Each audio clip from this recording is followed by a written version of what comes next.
Bonjour à tous, moi je m'appelle Julie Langlois, je suis chargée de communication au sein du réseau Figure. Euh, pardon. On est ici aujourd'hui pour présenter l'entente qui a été mise en place, si je ne me trompe pas, en 2020 avec l'Université du Québec, dans une idée de faciliter la mobilité internationale entre l'Université du Québec et nos étudiants au réseau Figure, nos CMistes, dans un sens ou dans l'autre, hein, à savoir que les étudiants du réseau peuvent aller à l'Université du Québec et que les étudiants de l'Université du Québec sont les bienvenus également en France. Donc, il y a aussi une idée derrière tout ça de collaboration scientifique, hein, évidemment. L'objectif du webinaire, et vous allez bien le voir, donc ça va être dans un premier temps de présenter les différentes universités qui sont membres de l'Université du Québec, et donc de cet accord, les 10 universités dans lesquelles vous pouvez réaliser un stage de recherche. L'idée, ça va être de présenter aussi un petit peu leurs axes pardon, de recherche spécifiques, qu'est-ce qu'ils font le plus, voilà, ce genre de choses. Euh, Dans un premier temps, je vais aussi vous présenter la personne qui m'a aidé à organiser ce webinaire, donc qui s'appelle Maud Champagne, qui est donc conseillère en internationalisation à l'Université du Québec et qui s'est chargée de réunir tous ces acteurs, histoire de vous présenter justement cet accord entre le réseau Figure et l'Université du Québec. Voilà, je pense que j'ai fait une bonne intro. Tout à fait, merci beaucoup Julie. Donc tout de suite, là, je vais vous partager mon écran. Euh, eh bien, bonjour à tous et à toutes. Oui, donc je m'appelle Maude Champagne, je suis conseillère en internationalisation à l'Université du Québec en fait, on a eu un accord avec le réseau Figure là, depuis 2019. Donc, je suis accompagnée là, de 5 de mes collègues des établissements de notre réseau c'est un plaisir pour nous là, d'avoir l'occasion, lors de ce premier webinaire là, de notre partenariat, de vous présenter l'Université du Québec, qui est un réseau francophone qui compte 10 établissements universitaires. Donc, la présentation là, se divisera en 4 parties. Dans la première partie, je vais vous présenter brièvement la province de Québec et le réseau de manière générale. Et par la suite, dans la deuxième partie, avec mes collègues, on vous présentera là, quelques établissements du réseau. Donc, aujourd'hui, on a la chance d'avoir avec nous des représentants et des représentantes d'établissements qui reflètent bien les réalités distinctes de notre réseau. Donc, on a des universités urbaines, dont une avec une large population étudiante, puis une autre là, qui est une école spécialisée. Nous avons aussi des universités en région, dont une qui est située dans une région frontalière et deux autres qui sont entourées là, naturellement de leur terrain de recherche, ainsi qu'une université complètement à distance. Donc, ça vous donnera là, un bel aperçu de la diversité des occasions qui vous sont offertes. Dans la troisième partie, nous vous présenterons des informations importantes sur les autorisations de séjour pour venir au Canada. Et enfin, on vous laissera la parole dans la quatrième partie et on pourra répondre à vos questions. Donc, on se lance. Donc, brièvement, la province de Québec compte 9 millions de personnes et environ 2,2 millions d'entre elles vivent sur l'île de Montréal. Je dirais que le territoire est très vaste, avec une superficie de 1,7 million de kilomètres carrés, mais la population vit principalement dans le sud de la province. Donc, si vous voyez ici là, le nom des principales villes. Puis pour vous donner une petite idée, là, la France entre environ 3 fois dans le Québec. La capitale, c'est la ville de Québec. La métropole, c'est Montréal, là, que vous connaissez probablement. Et la langue officielle, c'est le français. Euh, Sachez que les Québécois sont un peuple très ouvert, très accueillant, sympathique. La province offre un cadre de vie agréable et très sécuritaire. La nature est très vaste et variée. Donc, elle compte un grand fleuve, le fleuve Saint-Laurent, des chaînes de montagnes, des centaines de milliers de lacs et de rivières et d'innombrables forêts. Et autre aspect important, le coût de la vie est quelque peu inférieur à la moyenne canadienne. Notamment, les loyers et l'électricité, là, ils sont un peu moins chers. Mais bien sûr, il y a des différences entre les villes qui sont situées en région et les plus grands centres urbains. Il y a 4 saisons distinctes au Québec, je dirais même très distinctes. Chacune offre là, chacune des saisons offre plusieurs options d'activités, ce qui fait en sorte que le Québec, en fait, c'est un immense terrain de jeu. Je vous nomme quelques activités, là, principalement celles qui se déroulent l'été, parce que l'été, c'est la période où se déroulent là, la plupart des stages. Donc, kayak, canot, randonnée, vélo, escalade, il y a vraiment là, de tout pour tous les goûts. Maintenant, je vous parle de l'Université du Québec, qui a été créée en 1968 par la loi sur l'Université du Québec, notamment dans le but là, de favoriser l'accessibilité aux études. C'est donc une université qui est publique, qui est constituée en réseau, et chaque établissement possède une personnalité juridique autonome. Les 10 établissements là, ont été créés progressivement à partir de la fin des années 60. Donc, si vous avez une carte qui présente l'emplacement des campus, des centres de services et des laboratoires là, des 10 établissements, vous pouvez voir que les établissements sont présents dans une grande partie de la province, dans près donc, de 40 villes ou municipalités. Et en bleu, eh bien, vous avez le fleuve Saint-Laurent. Ensemble, les établissements accueillent près de 100 000 étudiants et étudiantes, parmi lesquels 16 000 proviennent de l'international. Et en un peu plus de 50 ans, là, les établissements ont émis près de 800 000 diplômes. Les établissements de l'Université du Québec sont des établissements d'enseignement et de recherche qui regroupent le plus grand bassin d'étudiants et de chercheurs au Canada. Et la recherche y joue un rôle central. Donc, chaque établissement a des expertises diversifiées et pointues, ainsi qu'une vitalité scientifique remarquable. Donc, mes collègues là, vous en parleront un petit peu plus tard. Ensemble, nos 10 établissements comptent plus de 500 unités de recherche qui sont dotées des dernières technologies, dont 200 chaires. Le corps professoral est composé de plus de 3000 membres et 8 des établissements du réseau figurent parmi les 50 meilleures universités de recherche au Canada en termes de volume de recherche. Nous avons plusieurs axes de recherche d'excellence, parmi lesquels la technologie numérique, l'énergie verte, l'adaptation au changement climatique, la gestion responsable des ressources naturelles, l'inclusion sociale, les soins de santé et la gouvernance des systèmes de soins de santé. Donc, voici les 10 établissements de l'Université du Québec. Donc, nous avons l'Université du Québec à Montréal, l'UQAM, l'Université du Québec à Trois-Rivières, l'UQTR, l'Université du Québec à Chicoutimi, l'UQAC, l'Université du Québec à Rimouski, l'UQAR, l'Université du Québec en Outaouais, l'UQO, l'Université du Québec en Abitibi-Témiscamingue, l'UQAT, l'Institut national de la recherche scientifique, l'INRS, l'École nationale d'administration publique, l'ENAP, l'École de technologie supérieure, l'ETS, et enfin l'Université TÉLUQ. Donc, j'invite maintenant mes collègues à vous présenter certains des établissements, en commençant par ma collègue Sabrina de l'Université du Québec à Montréal. Bonjour, bonjour à tous et à toutes, merci Maude. Donc aujourd'hui je vais vous présenter l'Université du Québec à Montréal. Donc l'abréviation c'est UQAM. Donc je m'appelle Sabrina Kossem, je suis conseillère en immigration et en mobilité internationale au service des relations internationales de l'UQAM. Puis mon rôle, c'est notamment d'accompagner les stagiaires de recherche provenant de l'international désirant effectuer un stage à l'UQAM. Donc, si jamais dans le futur vous choisissez l'UQAM pour votre stage, on va sûrement se reparler. Donc, je vais commencer aujourd'hui par vous donner un aperçu de l'UQAM et de la recherche à l'UQAM. Donc, l'UQAM compte plus de 35 000 étudiants, dont 5 551 provenant de l'international. Donc, nous sommes une université reconnue pour être accessible, engagée, audacieuse et assez ouverte sur le monde. Donc, nous avons 5 campus, dont le principal se trouvant vraiment en plein cœur du centre-ville de Montréal. Et nous avons aussi 7 facultés, donc la faculté des arts, de communication, de sciences politiques et de droit, la faculté des sciences de l'éducation, des sciences humaines et une nouvelle faculté des sciences de la santé qui est en développement. Nous avons aussi une école qui s'appelle l'École des sciences de la gestion, qui est une école, un établissement important au niveau des sciences de la gestion. Et nous avons aussi plus de 1110 membres du corps professoral à l'UQAM.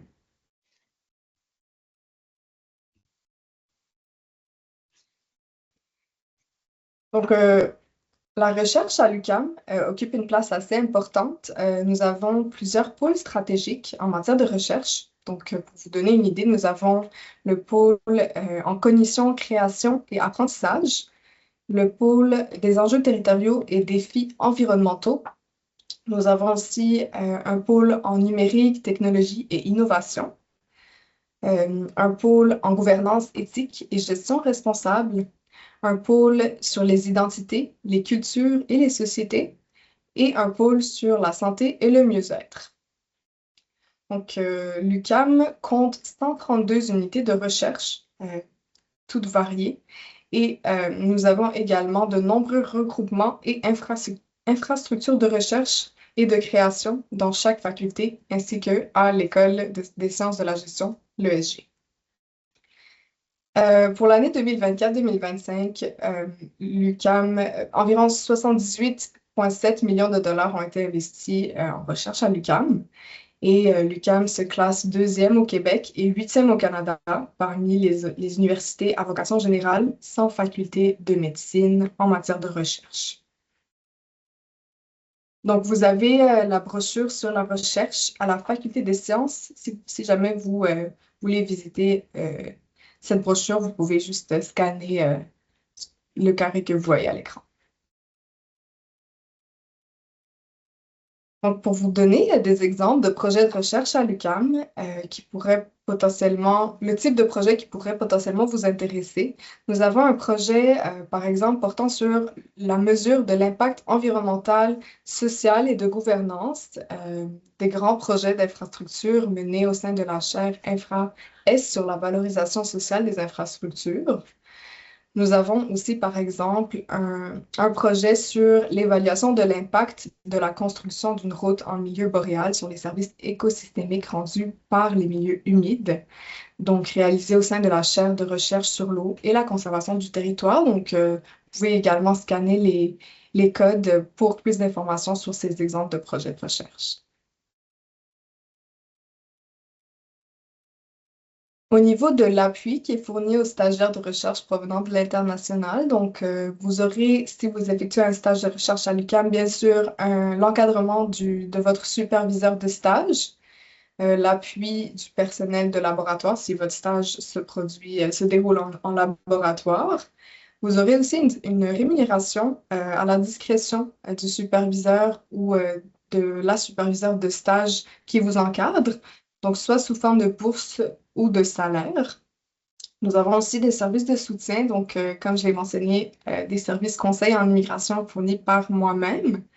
Nous avons aussi une aide à la recherche d'un logement, donc qui est fournie par le service à la réussite et à la vie étudiante. Donc, vous pouvez obtenir ce service depuis l'étranger, virtuellement, pour vous aider à préparer votre arrivée.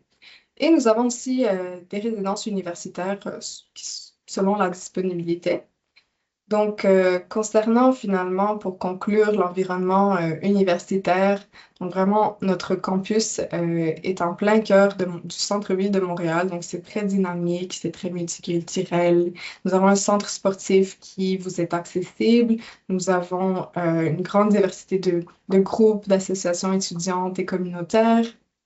Donc, je vous invite, si vous êtes intéressé à en savoir plus, à consulter notre brochure institutionnelle et notre page sur la vie sur le campus.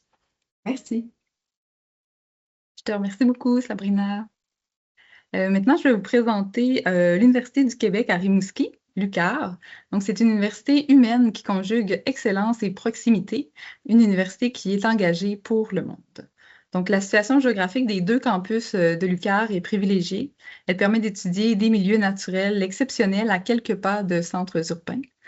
Donc, c'est un environnement là, qui favorise le développement de recherches concrètes axées sur des enjeux d'actualité.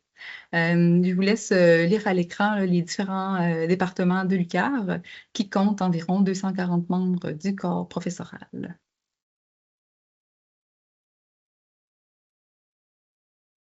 La recherche à l'UQAR se distingue notamment par son approche intersectorielle qui est favorisée par ses 4 axes d'excellence, soit les sciences de la mer et des zones côtières, la nordicité, la ruralité et la maritimité, la prévention et l'inclusion en pratique sociale et en santé.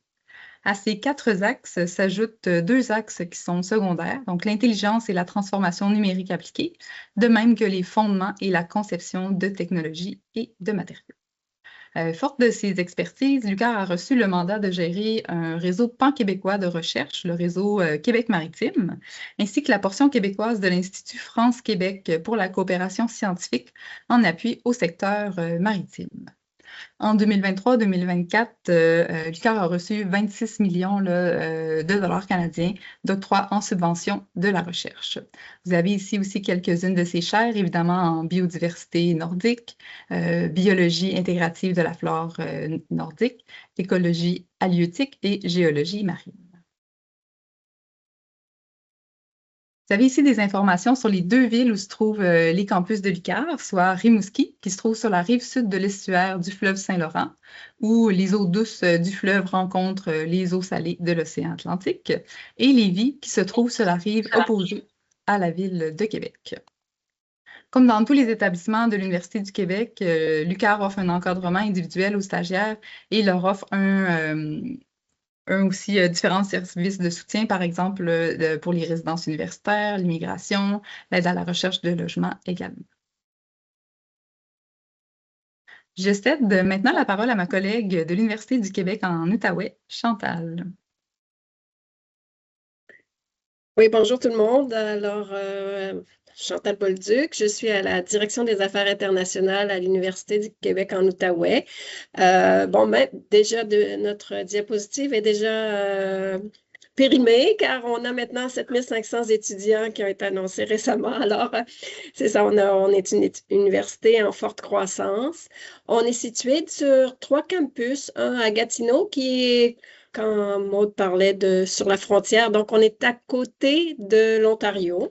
Donc, on est dans un milieu francophone, mais juste à côté d'un milieu anglophone. Et on est aussi à Saint-Jérôme, qui est dans le nord de Montréal, environ à 1 heure de Montréal.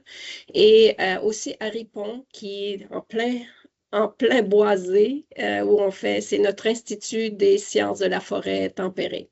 Alors, on a des départements et des écoles en informatique, en cybersécurité, intelligence artificielle, génie électrique, génie informatique, robotique, sciences naturelles, écologie, et gestion de projet aussi en administration, relations d'aide beaucoup aussi au niveau de la santé, psychologie, travail sur l'autisme, l'éducation. Travail social, la procréation assistée, la prévention des infections, la neuroimagerie, vision cognitive. Et on a aussi des écoles interdisciplinaires de santé, société, sciences infirmières et kinésiologie. Et aussi, on a une niche, on travaille sur... aussi, on a des écoles sur les musées et les bandes dessinées et le patrimoine. Alors, ça, on est très fiers de nos écoles spécialisées. Et on a 260 professeurs qui sont sur ces 3 campus.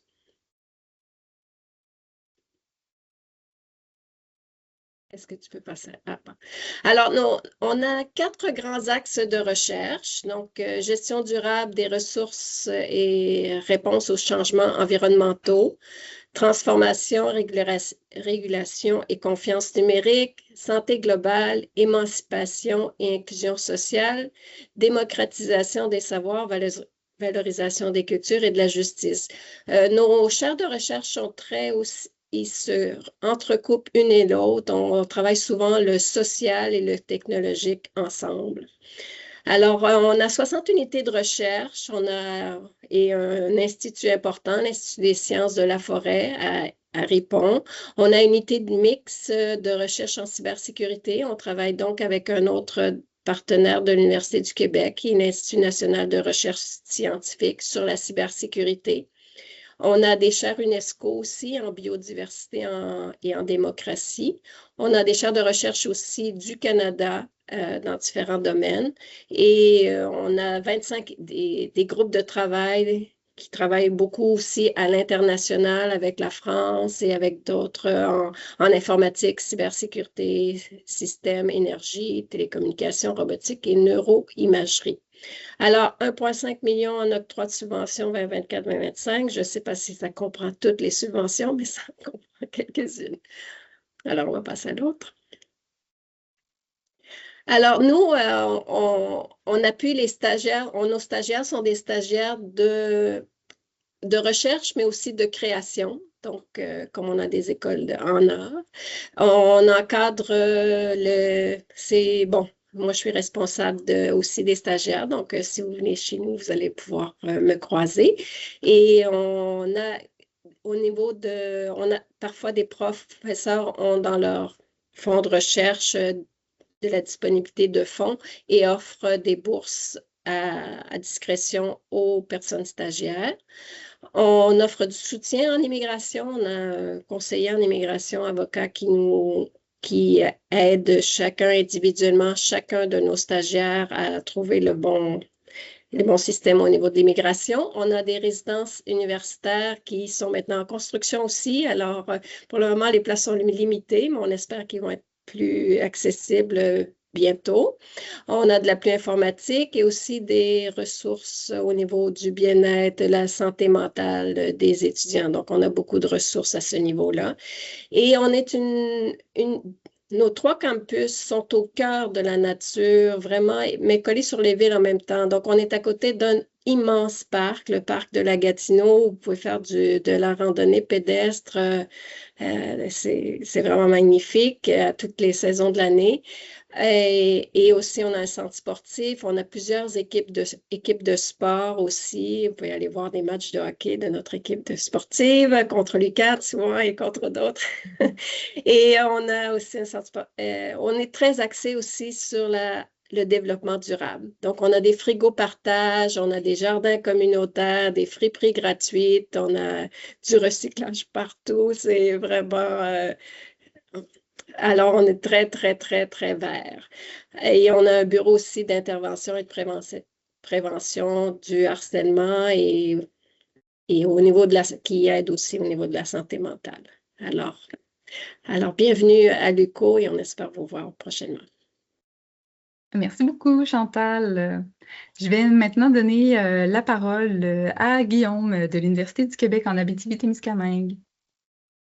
Oui, bonjour tout le monde. Guillaume Tremblay-Bergeron. Je travaille au Bureau international en Abitibi du Québec, à l'Université du Québec en Abitibi-Témiscamingue. Nous, là, on est la porte d'entrée pour tout ce qui est mobilité entrante, là, donc, dont ça comprend les stagiaires. Nous, on est la petite dernière du réseau des universités du Québec. On a été fondé officiellement en 1983. On a 7000 personnes étudiantes, donc 700 personnes en provenance de l'international. Vous ne serez pas surpris, il y en a beaucoup de ces 700 personnes qui sont justement originaires de France, particulièrement au cycle supérieur. On a 4 campus, dont le principal est à Rouyn-Noranda. La Abitibi-Témiscamingue, c'est dans le nord-ouest du Québec, donc environ à 600 km de Montréal. Oui, ça prend du temps à s'y rendre, mais une fois qu'on est rendu, on réalise que ça valait la peine de se déplacer. On est vraiment une université régionale qui est axée vers les besoins de formation et recherche de la région. Là. Donc, on n'est pas une université généraliste. On n'a pas, par exemple, de programme en sciences politiques, en économie. On se concentre vraiment sur les besoins de la région, qui est une région ressource. En ce moment, là, je vous dirais que l'économie de la région roule surtout autour du secteur minier. À Malartic, en Abitibi-Témiscamingue, vous avez la 2e plus grande mine d'or à ciel ouvert au Canada. Et c'est vraiment l'exploitation de cette ressource aurifère-là qui fait fonctionner la région avant. Avant, c'était davantage la forêt. Là. Donc, vous ne serez pas surpris que dans nos départements, oui, on a on a une école de génie, on a une école, on forme des enseignants, des travailleurs sociaux, des psychoéducateurs, des infirmières, mais dans nos instituts de recherche, on s'en centré vraiment vers la région. Donc, l'agriculture, les forêts, les mines et l'environnement, donc nos 176 membres du corps professoral, là, particulièrement en recherche, sont centrés vers nos 3 instituts de recherche. Si vous venez faire un stage à l'UQAM, 90% des chances que ça va être dans un de ces 3 domaines, là, particulièrement forêt, mines et environnement, c'est nos instituts qui accueillent beaucoup, beaucoup de stagiaires. Tu peux passer à la prochaine, Maud. Donc, nos axes de recherche, environnement, avenir durable, j'en ai parlé un peu. Créativité et nouvelles technologies, savoir autochtone, parce que c'est une autre particularité intéressante de la région de l'Abitibi-Témiscamingue. Il y a beaucoup de communautés autochtones qui sont très près des centres urbains. donc savoir autochtone, collectivité, intelligence régionale, santé globale. Nous avons plus de 40 unités de recherche, dont 17 chaires, et incluant 6 chaires de recherche du Canada, 24 millions d'octroi en subvention en 2024-2025. Et là, tout étant relatif, bien entendu, mais ça fait de nous la première université au Canada en termes d'intensité en recherche pour des universités encore là qui n'ont pas de faculté de médecine, parce qu'aussitôt qu'on a une faculté de médecine, ben, c'est de la triche. On a beaucoup, beaucoup d'argent. Ce qui caractérise nos terrains de recherche, là, oui, on a des labos à fine pointe de la technologie, vous pouvez les voir à gauche, entre autres, mais la majorité des stagiaires qui vont venir travailler avec nous vont travailler dans nos sites, nos laboratoires à ciel ouvert, qu'on aime bien parler. Entre autres, on a une forêt d'enseignement de recherche qui est sur le bord qui est dans un petit village qui s'appelle Rapide Danseur. Et c'est près d'un lac et c'est vraiment là, vous êtes logés, nourris à cet endroit-là et vous logez avec d'autres étudiants au cycle supérieur, des stagiaires et le terrain de recherche est juste à côté. Là. Vous prenez le camion et vous arrivez en 10-15 minutes, vous êtes à votre terrain de recherche où se déroule votre stage. Donc, les exemples de projets de recherche en cours, vous avez un exemple là, dans mine et environnement, la valorisation du cuivre, le nickel, le cobalt, le manganèse et le vanadium qui est présent dans les gisements aurifères en opération et opportunité pour la souveraineté des ressources critiques au Québec. Et sinon, davantage sur le volet forêt, la récolte des vieilles forêts est-elle une stratégie gagnante pour augmenter la capacité de séquestration du carbone des forêts boréales? Je peux passer à la prochaine roue. Donc, notre appui aux stagiaires, c'est un avantage que vous avez quand vous venez. Vous avez le statut d'étudiant en situation d'accueil, ce qui vous donne accès à tous les services de nos étudiants, mais vous n'avez pas à payer les cotisations qui viennent avec. Donc, c'est quand même un bon deal, comme on le dit en bon québécois. Donc, vous avez accès, là, je ne veux pas répéter tout ce que mes collègues ont dit, mais encore là, ça tourne un peu autour de la même chose. Aide au logement, soutien psychosocial, vie étudiante, vous avez accès à toutes les activités. Donc, c'est quand même très bien. Vous avez, et bien évidemment, le support de votre superviseur sur place. La majorité de nos stages sont rémunérés. Moi, je les vois tous passer. Là. Généralement, c'est des bourses de recherche du programme MITAX qui sont d'une valeur de 6 000 $ canadiens pour votre stage. Donc, ça aide quand même à bien compenser les coûts de la vie, les coûts de déplacement et tout ça. Et souvent, il va même avoir des bourses supplémentaires bonifiées, particulièrement dans le secteur minier. Souvent, les stages vont être en collaboration avec les minières qui sont sur le territoire et elles aussi ont beaucoup d'argent. Donc, parfois, vous pouvez même avoir un salaire en plus de votre bourse. Mais ça, c'est au cas par cas. C'est pas 100% des cas.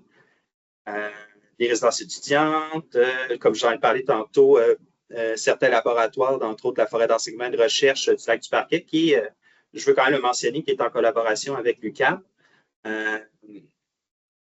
donne accès, là, vraiment, il y a vraiment une cafétéria et des dortoirs qui sont disponibles pour les stagiaires s'ils veulent en bénéficier. Notre environnement universitaire, bien, vous comprenez, on est une région de 150 000 habitants, donc il y a beaucoup, beaucoup d'espace. Si on compare avec la France, vous avez environ 120 habitants par kilomètre carré. En Abitibi-Témiscamingue, c'est 2 habitants par kilomètre carré. Donc, chaque habitant a son lac, sa rivière. C'est très accessible pour les activités nature. Mais ça ne veut pas dire qu'on n'a pas d'activités culturelles et les bénéfices de la ville. Nos centres urbains là, offrent tous les services auxquels on peut s'attendre d'une ville. Notre avantage, je dirais, c'est la proximité, autant sur le plan personnel avec le corps professoral, mais aussi avec les étudiants et les autres stagiaires avec lesquels vous allez collaborer sur le terrain. Moi, souvent, il y a des stagiaires, je vais dire comme ça, qui se lèvent avec un mal de tête pour leur travail le lendemain matin, mais c'est la vie étudiante, c'est très intéressant. Durant l'été, ça bourdonne, c'est très actif. Puis votre sujet de stage, comme je le disais, vous êtes toujours à proximité de votre lieu de travail. Donc, je vous remercie. C'est tout ce que j'avais à dire. Je te remercie beaucoup, Guillaume. Maintenant, je vais passer la parole à mon collègue Fabrice de l'École de technologie supérieure. Oui, merci beaucoup. Donc nous, l'ETS, on fait partie du grand réseau UQ comme toutes les universités ici, mais on est spécialisé dans toutes les études d'ingénieurs en fait. On est comme une école d'ingénierie basée au centre-ville de Montréal. Donc là, vous voyez des photos de notre campus qui est vraiment au cœur du centre-ville.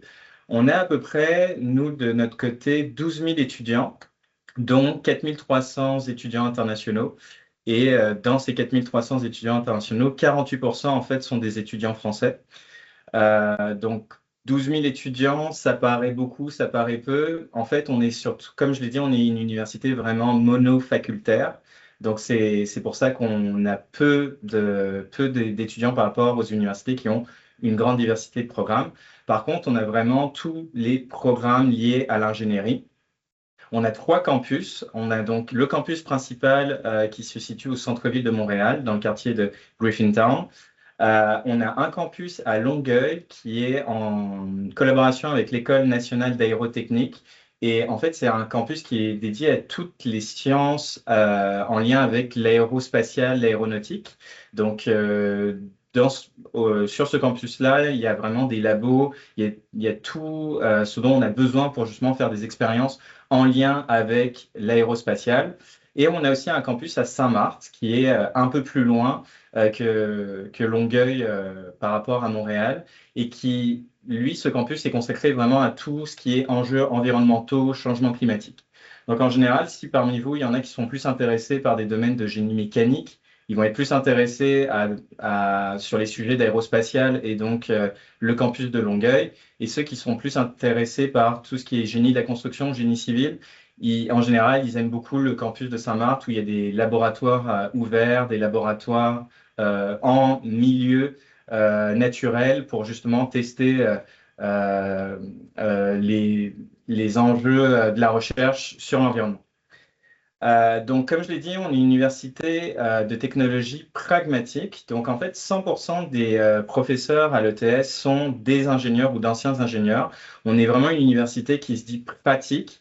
Donc, si parmi vous, il y en a justement qui sont passés par des IUT ou qui aiment beaucoup ce côté laboratoire, étude de cas, en fait, l'ETS est vraiment reconnu pour ce type de formation. Donc, tous nos professeurs qui prennent des stages de recherche, justement, qui sont très axés sur la pratique. C'est pas un stage où on fait juste de l'observation, on fait des expériences, on fait du labo et on réalise en fait des objets technologiques. Finalement, comme je l'ai dit, on a tous les départements d'une école d'ingé au niveau universitaire, donc tout ce qui est génie de la construction, génie civil, génie électrique, génie logiciel, génie mécanique, production automatisée, opération de la logistique et technologie de l'information et informatique. Et on a au total 290 professeurs et maîtres d'enseignement. Passer à la suivante. Donc, parmi les 8 départements que je vous ai présentés, en fait, on a 4 grands axes de recherche à l'ETS. Donc, le premier, c'est vraiment contribuer à la lutte contre le changement climatique. Le deuxième, c'est tout ce qui est sécurité et accessibilité, mais dans le domaine informatique. Le quatrième, c'est donc créativité, collaboration et entrepreneuriat. Donc, on a un incubateur technologique, un incubateur technologique et un accélérateur d'entreprise. Donc, si par exemple, vous avez un projet entrepreneurial, il y a des entrepreneurs du monde entier, de 35 pays précisément, qui viennent à l'ETS pour développer leur projet entrepreneurial au Santec, ça s'appelle comme ça. Et le quatrième axe de recherche, c'est vraiment tout ce qui est en lien avec la santé. Encore une fois, on est une université spécialisée en ingénierie, donc c'est santé, mais en lien avec le génie. Donc ça va être par exemple le développement de prothèses connectées, le développement de lits d'hôpitaux, d'IRM, donc de machines pour faire des IRM, de radiologie, tout ce genre de choses. Au total, on a 77 unités de recherche et on a à peu près 52 millions en subventions de recherche juste pour l'année dernière. En fait, chaque année, on a à peu près ce chiffre en subvention pour la recherche. Donc, comme je l'ai dit, on est vraiment une université pragmatique. On a à peu près 40 laboratoires et on a notamment en fait un ordinateur quantique donc qui est installés à l'ETS. Et donc, si c'est aussi quelque chose qui vous intéresse pour faire un stage de recherche en lien avec tout ce qui est le quantique, l'intelligence artificielle, on a beaucoup de chercheurs qui travaillent sur ces questions-là et qui prennent donc des stagiaires de recherche. Donc, autre slide. Donc, en fait, pour venir faire un stage à l'ETS, il faut que vous tapiez sur Internet projet de recherche ETS. Là, vous allez tomber sur une page avec tous nos projets de recherche. Et là, en fait, vous allez voir le contact du professeur responsable de ce projet de recherche-là. Vous lui envoyez un mail. Je ne vais pas répéter tout ce qui a été dit, mais c'est à peu près le même fonctionnement que dans les autres universités. La rémunération, c'est à discuter avec lui directement. Donc moi aussi, j'en vois pas mal passer des stagiaires de recherche. Ils sont pour la plupart rémunérés soit sous forme de bourse, soit sous forme de salaire, dépendamment des fonds que le professeur dispose pour justement ces stagiaires de recherche. Sinon, on a aussi donc tout un service d'accompagnement. On a des résidences universitaires si vous souhaitez habiter directement sur le campus au centre-ville de Montréal. Par contre, on a des capacités d'accueil assez limitées. Donc, je vous dirais, dès que vous savez que vous allez faire un stage de recherche, essayez de contacter le service des résidences le plus rapidement possible.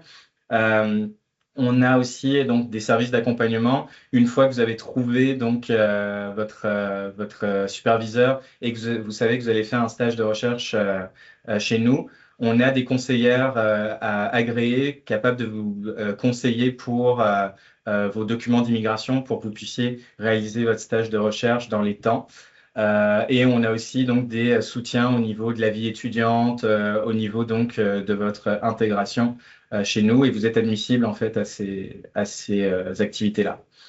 Quelques aspects clés, donc comme je l'ai dit, nous on est au centre-ville de Montréal pour le campus principal, mais on a vraiment beaucoup de labos. C'est vraiment, comme je le disais, une université en technologie appliquée, en technologie pragmatique. On a aussi un centre sportif, donc si c'est quelque chose qui vous intéresse, on a vraiment un campus avec tout ce qu'une université nord-américaine, on pourrait s'attendre d'une université nord-américaine. Et on a aussi donc des clubs technologiques et social. Donc ça aussi, les étudiants qui viennent faire en général des stages de 4 mois peuvent rejoindre un club et travailler sur des projets étudiants pendant toute la durée de leur stage chez nous. Et on a aussi donc 14 équipes sportives. Si c'est quelque chose qui vous intéresse, vous pouvez aussi faire du sport pendant votre stage de recherche chez nous. Voilà. Je te remercie beaucoup, Fabrice. Et je passe maintenant la parole à ma collègue Geneviève qui va vous présenter l'Université TÉLUQ. Bonjour à tous, ça me fait bien plaisir d'être avec vous aujourd'hui. En fait, l'Université TÉLUQ, c'est une université à distance, donc 100% des cours peuvent être suivis à partir de n'importe où sur la planète. Donc, nos étudiants sont un peu partout, principalement sur le territoire québécois, mais on a aussi des étudiants athlètes qui sont appelés à se déplacer, des militaires, des gens donc qui peuvent vivre un petit peu partout, mais qui poursuivent leur scolarité universitaire avec nous. Donc, on compte à peu près 20 000 étudiants, personnes étudiantes, pardon, puis on est en augmentation constante à cause de cette flexibilité là, qui plaît bien aux étudiants. Voilà, donc l'Université TÉLUQ a été fondée en 1971, donc bien avant l'arrivée d'Internet, donc où la formation à distance se faisait version papier, là. Donc c'était toute une autre époque, les cours étaient à la radio, donc on est maintenant évidemment on a des interfaces qui sont numériques, qui sont très intéressantes et agréables donc à consulter. Donc, tout est maintenant en ligne. Donc, ceci dit, l'Université TÉLUQ, c'est une université qui, par son approche, nous positionne donc comme chef de file en formation à distance puis en technologie éducative.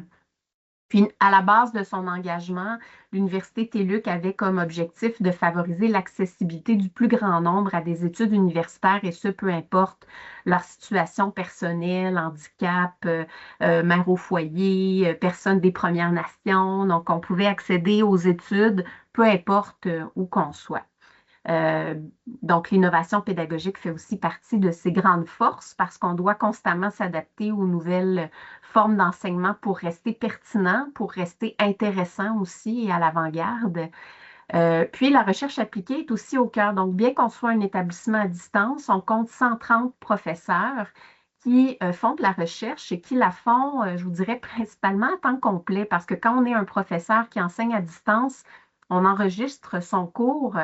Et une fois que le cours est enregistré et suivi par les étudiants de manière asynchrone, puisque toutes les formations sont asynchrones, donc peuvent être suivies au moment choisi par l'étudiant, le professeur a tout le loisir de pouvoir se consacrer à temps plein à sa recherche scientifique. Donc, voilà. Ça met un peu le topo pour la suite, mais juste vous dire qu'il y a 4 départements donc, qui regroupent la majorité des programmes qu'on va retrouver dans des établissements campus. Oui, mais Maude, tu peux changer. Pour ce qui est des axes de recherche, donc la TELUC va se distinguer par des axes qui répondent principalement aux défis technologiques et sociétaux actuels. Je vais passer outre ceux qui ne sont pas en lien avec vos domaines d'études, peut-être pour centraliser sur ce qui me paraît le plus pertinent pour vous, soit les secteurs dans lesquels on reçoit le plus de stagiaires. La TELUC reçoit environ une centaine de stagiaires par année. Qui viennent d'un peu partout, d'Europe, d'Afrique, d'Amérique du Sud, d'Amérique centrale. Donc, on couvre un petit peu toute la planète. On a même des étudiants d'Asie aussi qui vont venir faire des stages de recherche ou un stage postdoctoral dans nos équipes de recherche. Donc, parmi les thématiques qui se dégagent, bien, on a tout ce qui est en lien avec les systèmes intelligents et les sciences de données. L'intelligence artificielle qui va être appliquée au secteur de la santé. On a d'ailleurs un laboratoire en milieu hospitalier. On a tout ce qui touche la santé mentale aussi. On a d'ailleurs une chaire de recherche du Canada dont l'objectif est de faire de la détection de comportements suicidaires grâce à l'intelligence artificielle. On a aussi l'IA appliquée à l'éducation et au secteur de l'industrie 4.0. On est aussi dans l'exploration des données multimodales, l'analyse de données biomédicales, notamment dans le secteur pharmaceutique. Pour tout ce qui touche les technologies de l'information et la gouvernance des TI, on va aller plus vers des thématiques comme la cybersécurité qui a été nommée précédemment par une collègue de l'UQO, l'architecture de système, puis les impacts organisationnels aussi des changements numériques, donc sur la structure de travail et sur l'industrie, bien évidemment. On voit aussi l'effet des nouvelles technologies sur le secteur de l'éducation, donc les technologies éducatives, l'innovation pédagogique, le développement de solutions numériques pour l'apprentissage, pour la rendre toujours plus accessible.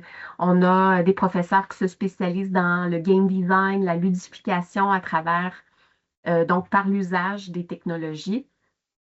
On touche aussi le développement durable et les solutions climatiques avec des projets notamment sur les forêts intelligentes. Et voilà, on a aussi des professeurs dans le secteur de l'administration qui vont toucher un peu le génie, notamment à travers tout ce qui touche la logistique de transport dans un contexte d'aide humanitaire. Donc ça peut être intéressant pour certains d'entre vous. Donc, on voit là toutes les unités de recherche. Je ne vais pas répéter ce qui a déjà été dit, mais là où je peux peut-être faire une petite différence par rapport à ce que vous consultez en ligne, que vous pourrez lire par après, c'est répondre à la fameuse question là, que mes collègues ont vanté chacun leur étabbissement. Je pense que je peux faire de même ici. Donc, vous dire peut-être que la grande force de la TELUC, c'est l'accompagnement personnalisé.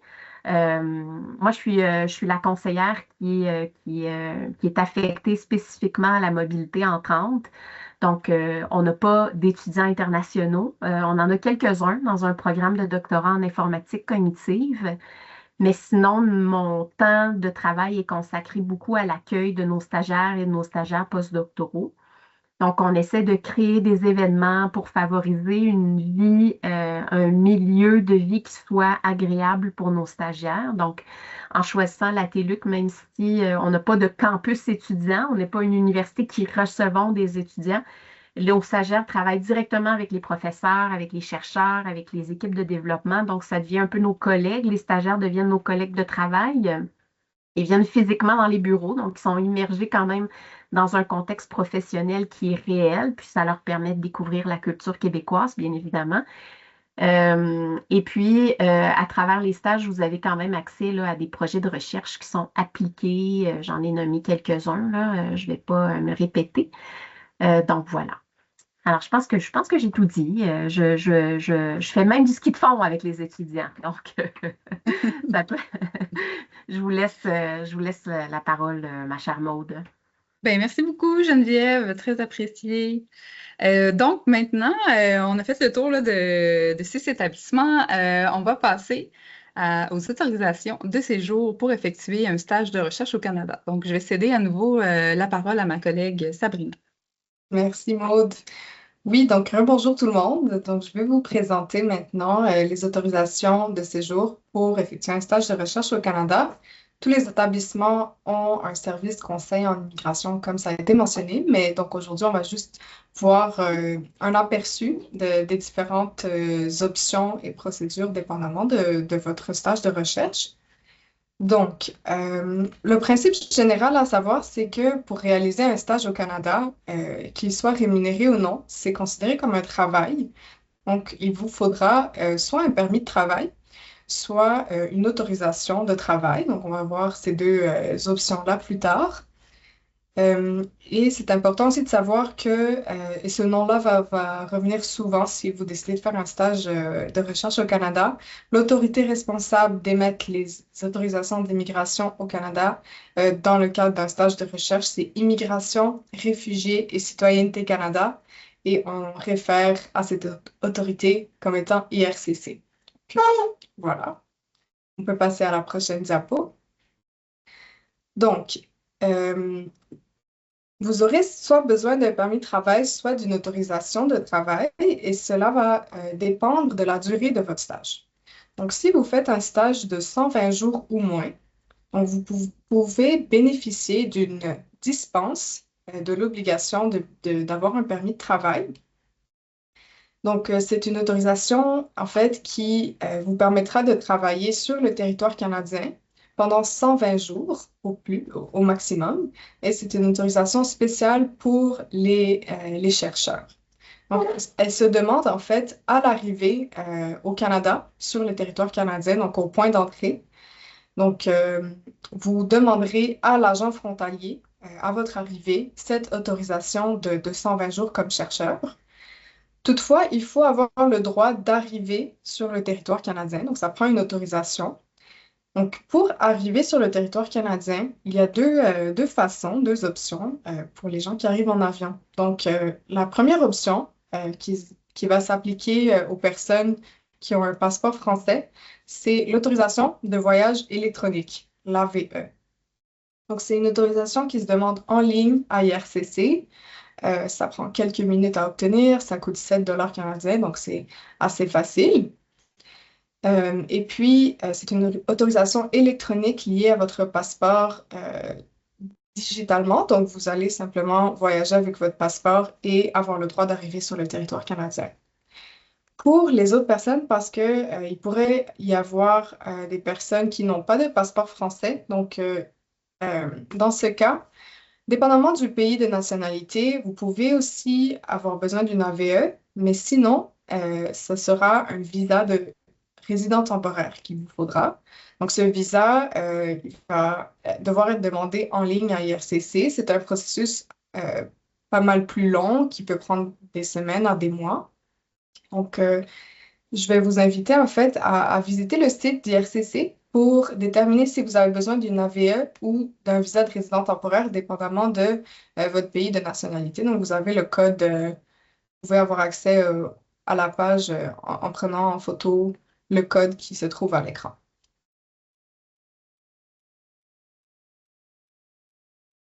Donc, une fois que vous avez l'autorisation d'arriver sur le territoire canadien, on est encore dans le scénario où c'est un stage de 120 jours ou moins. Donc, vous arrivez à l'aéroport et vous rencontrez un agent frontalier. Et puis, vous devrez en fait remettre une copie de certains documents pour démontrer que vous êtes un chercheur et que vous faites un stage de 120 jours au moins.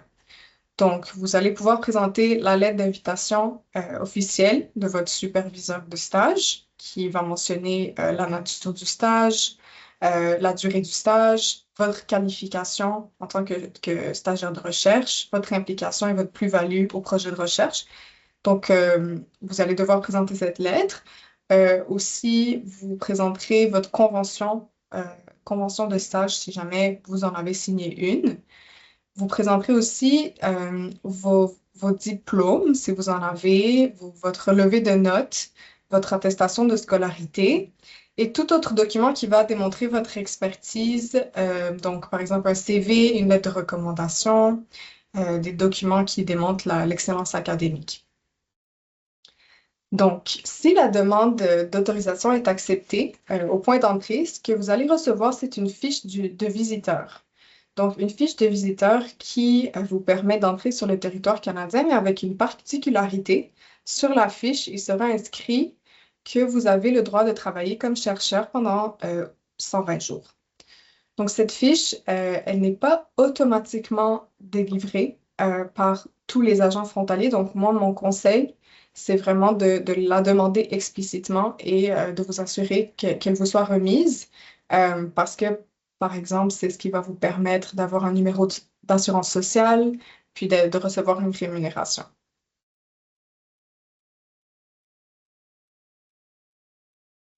Maintenant, pour les stages de recherche qui seront de plus de 120 jours. Donc, dans ce cas-là, il va falloir obtenir un permis de travail avant d'arriver au Canada. Donc, les stagiaires de recherche vont pouvoir bénéficier d'un processus un peu plus simplifié que d'autres travailleurs étrangers pour obtenir le permis de travail. Et puis, en fait, il y aura deux options pour l'obtention de ce permis de travail. Il y aura deux options qui seront accessibles pour vous, dépendamment de votre situation. Donc, la première option, c'est l'obtention d'un permis de travail en tant que titulaire d'une bourse. Donc, si vous avez une bourse pour votre stage de recherche, cette option pourrait être applicable. Et puis, sinon, ça sera via le programme Expérience internationale Canada, EIC. Donc, on va passer à travers ces deux options. Donc, la première option, c'est, comme mentionné, si vous êtes titulaire d'une bourse pour votre stage de recherche. Donc, vous avez une invitation du professeur, la bourse, une acceptation de bourse qui vous est attribuée. Vous allez contribuer activement au projet de recherche et vous avez une excellence académique que vous pouvez démontrer. Donc, vous vous qualifiez. Et il va falloir présenter la demande de permis de travail en ligne. Donc, ça se présente sur le portail de la CLÉGC, le portail d'IRCC qui s'appelle CLÉGC. Donc, vous allez pouvoir créer un compte et répondre à des questions.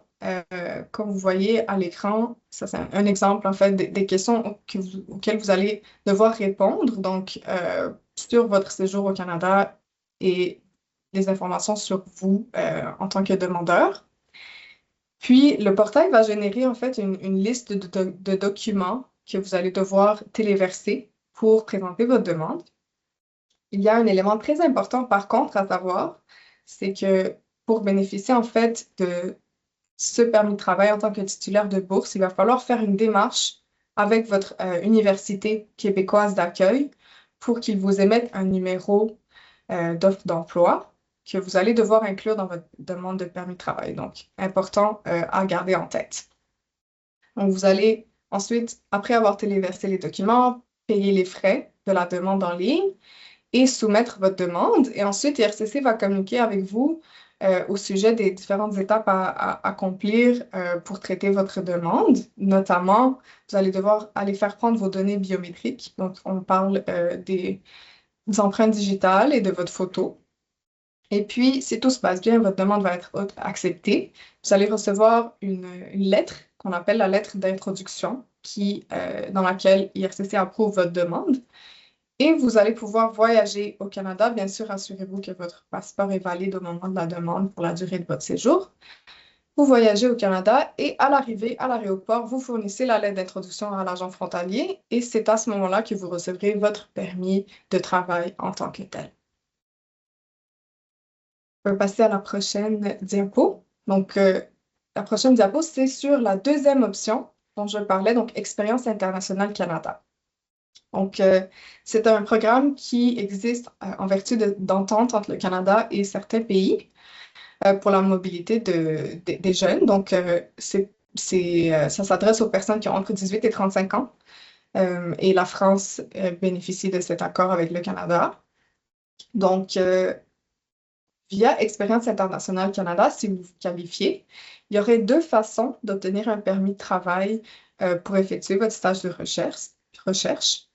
Premièrement, ça serait d'obtenir un permis vacances-travail. Donc, le PVT, peut-être qu'il y en a parmi vous qui avez déjà entendu cette abréviation PVT. Donc, c'est un permis de travail ouvert qui permet de travailler pour n'importe quel employeur au Canada, dont votre université où vous souhaitez effectuer un stage. La deuxième catégorie, c'est le permis de travail stage coop. C'est un permis de travail fermé qui sera lié vraiment à l'université où vous allez faire votre stage. Donc, vous ne pouvez pas travailler pour un autre employeur. Donc, pour pouvoir bénéficier de cette option, il va falloir premièrement créer un profil dans les bassins d'Expérience internationale Canada et c'est un tirage au sort. Donc, vous créez votre profil et vous attendez d'être sélectionné. Quand vous êtes sélectionné, vous recevrez une lettre d'invitation d'IRCC qui vous invite à présenter une demande de permis de travail et vous avez 10 jours pour l'accepter ou non. Et ensuite, à partir de le jour où vous acceptez la demande, vous aurez ensuite 20 jours pour présenter la demande de permis de travail. Et c'est le même processus que celui que j'ai présenté précédemment. Donc, c'est en ligne, donc répondre à des questions, téléverser les documents, soumettre votre demande. Par contre, il faut savoir que pour la catégorie du permis de travail stage coop, il va y avoir la même étape qui est de demander à votre université d'accueil de vous émettre un numéro d'offre d'emploi à inclure dans votre demande. Donc, c'est important de garder cette étape en tête. On peut passer à la prochaine diapo. Donc, pour finir, souvent, on se demande combien de temps en avance je dois m'y prendre pour obtenir mon permis de travail si vous en avez besoin. Donc, ça va dépendre en fait du type de demande et du pays à partir duquel vous déposez la demande. Donc, les délais de traitement sont régulièrement mis à jour sur le site d'IRCC. Donc, vous pouvez y accéder avec le code qui se trouve à l'écran. Donc, vous pouvez vérifier les délais de traitement en temps réel. Par exemple, cette capture d'écran, elle a été prise la semaine dernière. Puis, pour les permis de travail présentés depuis la France, le délai actuel, c'est de 5 semaines. Mais il faut, bien sûr, revalider parce que les délais sont mis à jour régulièrement. Voilà ce qui complète la portion sur les autorisations de séjour. Merci beaucoup, Sabrina. Très instructif et ce sont vraiment des questions que les stagiaires en devenir se posent. Donc, écoutez tout le monde, nous vous remercions énormément pour votre attention et nous allons entamer une période de questions. Et après le webinaire, nous vous invitons à visiter notre site web pour accéder au site de chacun des établissements. Donc, c'est le premier code QR. Et vous pouvez aussi consulter la page web que nous avons dédiée à notre partenariat pour connaître les occasions de recherche qui sont offertes ou pour savoir comment déposer une candidature spontanée. À noter que 3 établissements préfèrent que les candidatures spontanées soient directement transmises aux professeurs ciblés, soit l'Université du Québec à Montréal, l'Université du Québec à Rimouski et l'École de technologie supérieure. Et dernière information, cet hiver, nous migrerons vers un nouveau système de gestion des offres de stage auquel vous pourrez accéder à partir toujours du second code QR.